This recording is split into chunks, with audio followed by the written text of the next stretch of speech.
Dear friends, welcome to our new channel, the Omega Point Discourse. In this channel, we will discuss topics which are beyond the scope of clinical psychiatry. Psychological warfare, often referred to as psy-war or simply psyops, is a form of warfare that is waged in the minds of individuals and societies. It encompasses a range of tactics and strategies aimed at influencing the beliefs, emotions, and behavior of a target audience. While it has been used extensively in military and political contexts, psychological warfare also extends to the realm of social dynamics, where it can have profound effects on societies and individuals.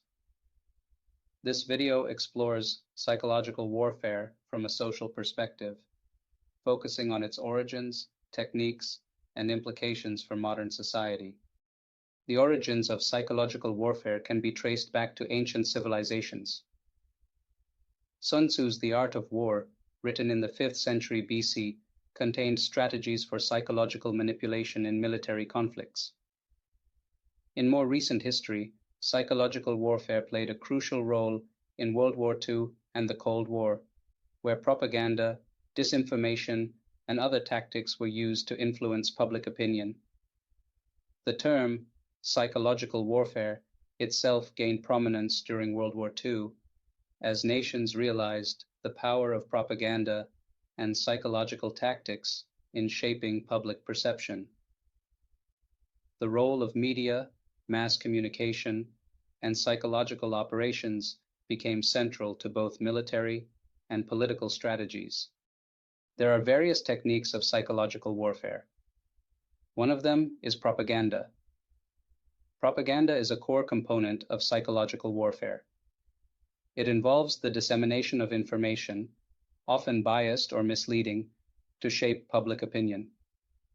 Modern propaganda leverages various media platforms, including newspapers, radio, television, and social media.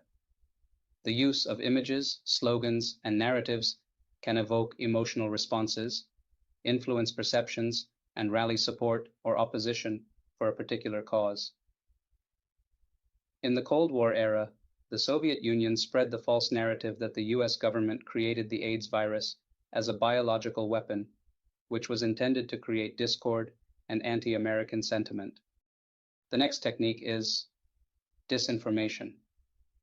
Disinformation is the spread of false or misleading information with the intent to deceive.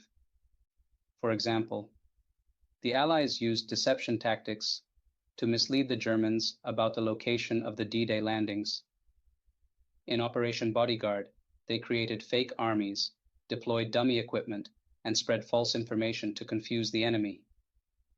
In the digital age, disinformation can quickly go viral, leading to confusion and manipulation of public opinion. Social media platforms, with their ability to disseminate information rapidly, have become powerful tools for disinformation campaigns. Then there is use of fear and threats. Inducing fear and creating a sense of imminent threat is another technique of psychological warfare. It can be used to manipulate people into adopting certain beliefs, supporting particular policies, or following a particular leader. Fear-based narratives often exploit people's insecurities and anxieties. The United States conducted a psychological warfare operation in Vietnam called Operation Wandering Soul by playing eerie sounds and voices on loudspeakers to exploit traditional Vietnamese beliefs about spirits and the afterlife. The goal was to demoralize the enemy and convince them that their deceased comrades' spirits were haunting them. Then there is usage of social manipulation. Psychological warfare can target social divisions and tensions, exacerbating existing conflicts or creating new ones.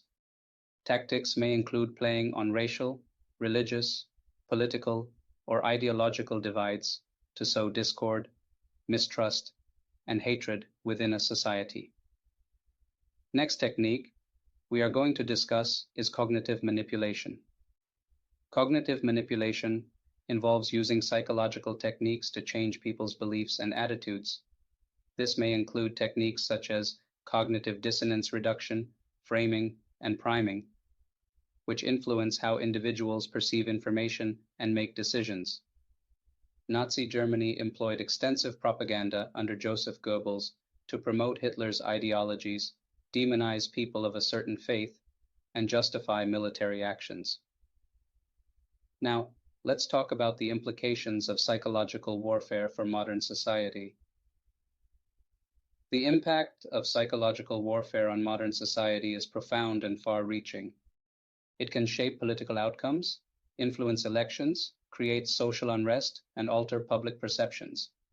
Here are some key implications from a social perspective. It can lead to polarization. Psychological warfare often deepens societal divisions. It amplifies existing polarities and creates echo chambers where individuals are exposed only to information that confirms their existing beliefs. This exacerbates social, political, and ideological divisions, making compromise and cooperation more difficult.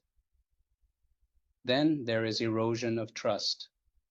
The spread of disinformation and the manipulation of information sources erode trust in media, institutions, and even in fellow citizens.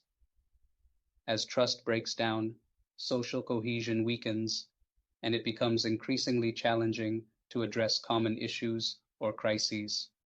Psychological warfare intends to manipulate the public opinion. Political actors and interest groups leverage psychological warfare to manipulate public opinion and gain political advantage. This can lead to election interference, the rise of demagogues, and policy decisions that do not reflect the will of the people. There are mental health implications of psychological warfare. The constant exposure to emotionally charged and often distressing content can have negative psychological consequences. People may under under stress, which might negatively impact their general well-being. Media literacy is now required. Society needs to make investments in media literacy initiatives to combat the impacts of psychological warfare. These programs can assist people in identifying misinformation, critically analyzing information sources, and comprehending the psychological strategies used in the media. In conclusion, I would say that psychological warfare is a powerful tool that can shape society in significant ways. In the age of information, understanding how psychological tactics are employed to influence beliefs, emotions, and behavior is essential for individuals and society as a whole. Recognizing and countering psychological warfare's impact on social dynamics is crucial to maintaining a healthy and informed society where individuals are equipped to make rational, informed decisions based on accurate information and a clear understanding of the psychological manipulations at play. Thanks for joining in. I will see you next time.